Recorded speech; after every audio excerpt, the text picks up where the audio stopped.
All right, so we talk about last time we talked about learn so fast it feels illegal, and we said a couple of interesting things there. By the way, this is a summarization of some videos that I've seen that I'll put the link in the description when I find it because I did this I've done this a long time ago, so I didn't save the link. So when I'll find it, because I have it, I think I subscribed to it. I'll put it in so you can go ahead and look at the video that the man itself uh, researched and talks about this. This is I think he's doing this for a living. He's specialized in this, so he definitely knows what he's talking about. I mean, at least he gives this impression, right? Anyways, so learning anything that learn anything faster, right? So you will think that certain people are smart or whatever, as I said, but in reality, it's not like that. It's just a skill that has been developed. And in order to do that, and you can do that too as well. And in order to do anything in this world, you need to have basically a strategy, that you keep adapting, obviously, and developing. And yeah, just keep doing it. And you'll see that you learn stuff so fast that you will be feeling like illegally or it will make no sense for others, right? So, hello everyone. As founders, our single greatest competitive advantage is our ability to learn. We have to master new skills constantly, from marketing and sales to coding and finance. So, but what if the way most of us learn is fundamentally broken? Today, we're going to dive into a framework for learning anything faster and more deeply than you ever thought possible. Isn't about shortcuts, or about my dyslexical way of speaking. It's about a more effective process. Now, if you take the normal way, the normal route of learning things, and you ask yourself, or you tap into your memory of when was the last time when or the first time when you learned something. You definitely go in the traditional ways as most of us do, and you think about school, right? When you were going to school, and you think if you go to school you're gonna learn, right? Then you realize that you haven't learned too much from school for some reason. So you thought maybe that's not for you, right? That wasn't the best. Uh, they didn't have the best strategy or something like that. But in reality, it was a combination of the two, and one is you coming from you, your intention and the way you put yourself in practice. And second, obviously, it has to be a certain interest and the way, the environment as well, and how people learn to deliver certain things, how they take their time with children or teenager or whatever, and students in general. And yeah, I guess it's a combination of all of them, not just one of them. So the let's address the myth of just consuming. Even nowadays with YouTube, you'll find a lot of people that they're teaching you to do everything possibly thinking. On YouTube, you will see people teaching you doing anything. Now, you sitting there, you thinking because you just listen to these words, that comes this out of this man's mouth, you will understand. But it's not like that. You have to put it in practice as well, right? So let's start with the biggest myth about learning. We've been trying to believe that learning is a process of consumption, right? We watch a tutorial, we read a book, we sit through a lecture. We think that if we just expose ourselves to enough information, it would magically stick. How many times you've seen colleagues of yours, or even yourself, sitting in a bench in your classroom, and next day or next week remembering nothing about the lesson. Why do you think that happened? Maybe they paid attention as well, and then let's say they weren't distracted, they were just paying attention, because this is not a passive thing. It, you know, it leads to what is called the illusion of competence. You feel like you know something, but when it's time to actually apply it, you're lost. So as founders, we can't afford that. We need skills, not just trivia. We need applied knowledge. True learning is an active process, not a passive one. You put your hands down and apply that little knowledge that you learned. Therefore, I don't recommend to listen more than 1 or 2 videos of mine per day, because it's going to be too much for you to digest. Okay. Anyways, principles, because you need principles. If you're a man in this world, you need principles. The question book method. So how do we make learning active? We start with questions, not answers. This is the question book method. Before you watch a single video or read a single page, you must first define what you need to know. Alright? What's the goal? Why are you doing that? What a specific problem I'm trying to solve, for example. You have to ask yourself, what are the 3 to 5 high-level concepts I need to understand to solve it? And then you write these questions down, put it on a piece of paper, write it in your phone, whatever you know you're gonna go back to it. And this simple act completely changes your mindset, because the action of doing it, right, writing it down, it's itself an action, and it creates muscle memory, right? Good. You are no longer a passive student waiting to be taught. You are an active investigator on a mission to find a specific answer, right? You ask yourself, how this guy, you always ask yourself, right, stuff like this, how this guy made 1 million or become rich or stuff like that. Like, you're ready to understand the answer of that question. What you want to know is like, how do you make 1,000 extra on top of what you're making now? That's what you want to know. It's going to be easier for you to find the answer for that than how this man made millions, right? So I guess you have to be also uh, asking the questions according to your situation that makes sense for you and to help you progress, right? So that therefore you find the right information, you write it down, you are finding the answers, right? And you put it in practice. Otherwise, why are you sleeping on it? Why you did all that? You think it's all about fantasy? You think it's all about reading Harry Potter, right? So, second principle, the Omni Learner principle.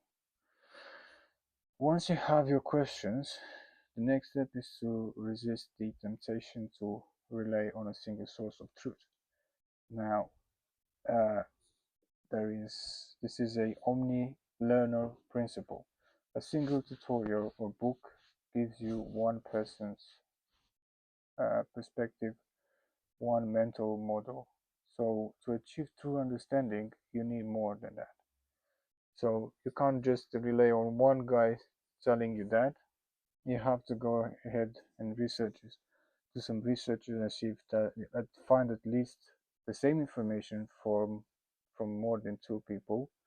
But in the academic world, for example, each and single one of these academics, right, entities inside this space basically bring up their own develop theories, right? They have their own papers. They don't just copy paste each other's work. Okay, so I guess when you copy paste somebody's work, you're not putting any thought into it, no process, no work, no sweating.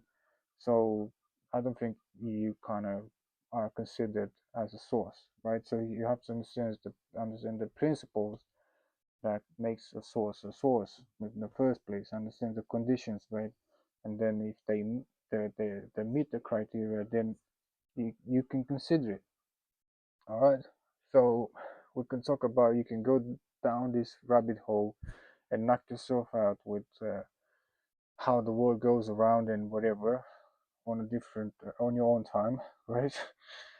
Um, yeah, one person might explain it technical, another with an analogy, a third with a practical example. By synthesizing these different viewpoints, you start to see the underlying fundamental principles. So, yeah, we all have different ways of teaching it. We all have different ways of learning as well. So, I guess you never, yeah, you should never really take one thing as being the absolute truth, and that's it. That's it. You can go to sleep now. That's it. You're good. This is how you build a flexible, robust understanding that you can adapt to new situation. So you'll always learn, to be honest, right, about that matter. There's always to learn from and about. But when you're trying to learn a new skill or anything like that, you kind of have to have this robust understanding about it. You can't be fragile, come up with some fragile information in front of the haters. The haters don't have no fucking heart for you like that. They're gonna trash you to the mud. All right. So, synthesis and creation principle number 3. This is the step that separates real learning from shallow memorization. Yeah. After you gathered your information from multiple sources, you must synthesize it and create it. Now, synthesize is the word here. You kind of pass it to your own filters, right? That's what it means. And you create it with your own words. And when you do that, even if it's shit, because at the beginning it's probably going to be shit, that's fine because you're learning, all right? Good. So this means you go back to your original questions and answer them in your own words using your own examples, all right? Always, you are going to be tempted to use other people's words, other people's examples. You can quote them, right? You can quote, like, paraphrase them, stuff like that. But you should always understand the situation, whatever the man is talking about, and then put it with your own words, which makes sense for your use case at the end of the day and your aim, right? And yeah, you organize the information in structure that makes sense to you, not the structure that the author gave you, right? So the act of forcing yourself to articulate the concepts reveals your blind spots and solidifies the knowledge in your mind. If you can't explain it simply, you don't understand it well enough. So this is another mistake we do. We tend to talk too much. We over explain. You don't have to explain too much, to be honest. And I guess it's a challenge sometimes to actually put it in simple terms because your understanding of it is not good enough. So the more you understand, the less you talk, right? But that doesn't mean when you see some guys saying doing some small talk, they kind of understand. Sometimes you have to be careful because sometimes silence is just because of the lack of knowledge. Okay, and when they open their mouth, they saying that because that's all they have, not because it's like a summarization and put in simple words. It's not like it's happening a lot in their heads and they're trying to bring it down to a easy to digest format, right? So be aware of what you're looking at. All right, so yeah, let's see. You got that principle down, right? You you kind of figure out. You see, trying to keep it simple. And here's your new learning workflow.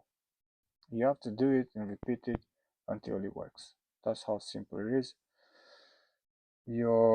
Let's put it all together. The old ways is to passively consume.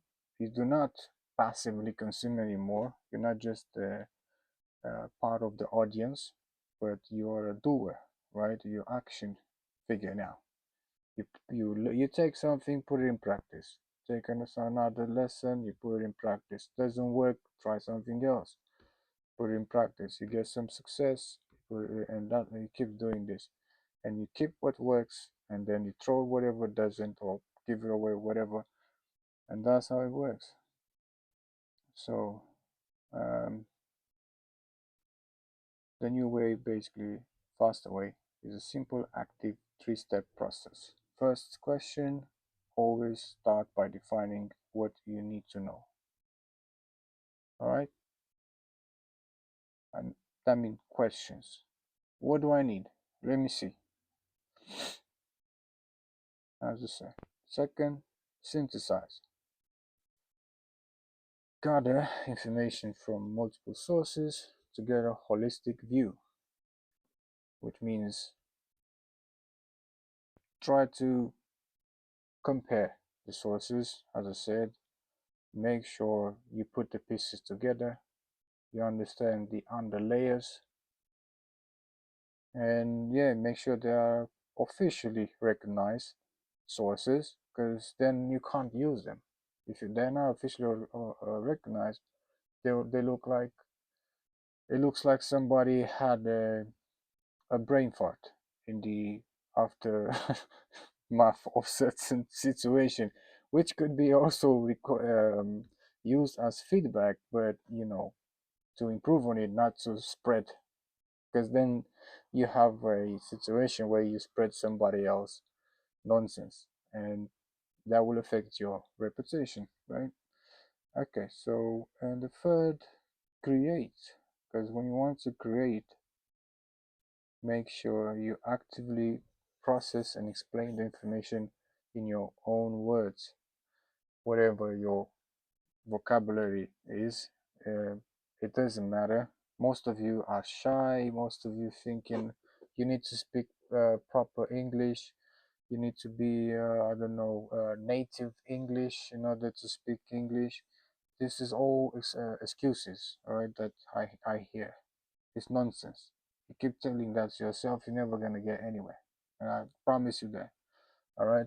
So stop self-sabotage, for example, to start with, and then yeah, process information, create it with your own mind, put it up there in your own words, put your twist on it, because that's the best part of it, right? You can add some spice from you that will make people remember you, right? That will be your own twist.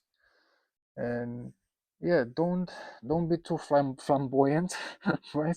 Don't do it in a flamboyant way, but keep it humble, and try to resume your